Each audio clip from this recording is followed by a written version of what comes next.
We confuse deliverers with freedom fighters. Moses in Egypt did not set the people free. He was a deliverer of the people. The deliverer simply means someone who takes them out of slavery and places them in the desert. He takes them from physical slavery. Mental slavery is the real issue. That's the tough part. That takes almost a generation to deal with. People expected Moses to set them free. And we need to remember that we are not free. We are delivered. The oppressor is still around. He has no more physical control over us, but he still has a mental damage on us.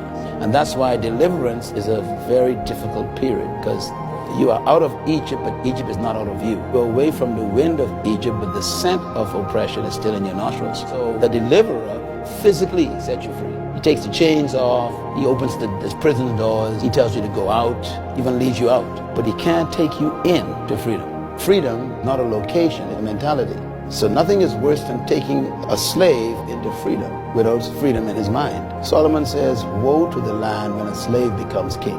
That word woe means the land is in trouble.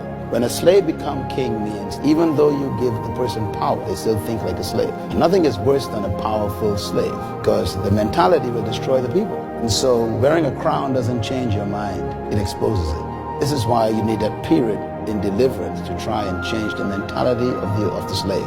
If he doesn't have a mental transformation, the slave will be no benefit to freedom. This is probably why when you read the story of Moses and the children of Israel, you'll discover that all of the people who came out of Egypt, all of them died in the desert. God didn't allow them to go in.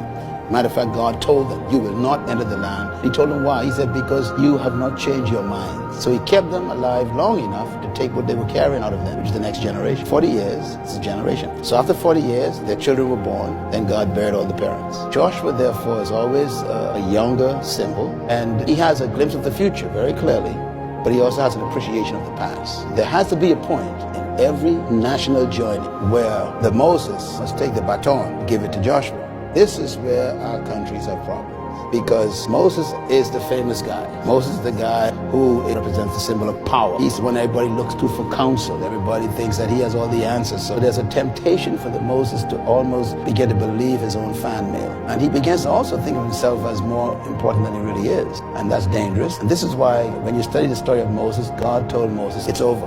Moses, keep in mind, is a symbol. If you read the transition between Moses and Joshua, they're actually two different books in the Bible. The last book that Moses wrote is called Deuteronomy. The last chapter of it says, and Moses died. And the last few verses says, and Moses was dead. Moses laid hands on Joshua, presented him before the people. He went to the mountain, and then he never came back again. In fact, the reason why God made sure that no one could find his grave is a very important thing. Because you can almost be so busy worshiping history, you never make a future. So he doesn't want them to even know where the tomb is. No one knows that Moses was buried. That's an important symbol. We should not worship Moses to the point where we can't create Joshua's.